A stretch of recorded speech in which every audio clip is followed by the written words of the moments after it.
మనసులోని భయాన్ని ఎలా పోగొట్టుకోవాలి?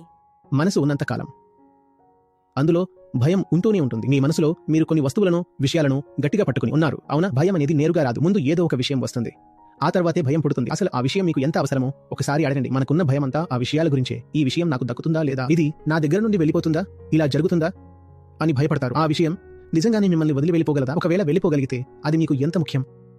ఆ విషయాలు పోనంత వరకు లోపల భయం. ఆ విషయం వదిలి వెళ్ళకపోతే అక్కడ భయం ఎందుకు ఉంటుంది? మీకు ఎప్పుడైనా ఇలా భయం వేసిందా? రేపు ఉదయం లేవగానే మీ ముక్కు మాయమైపోతుందని?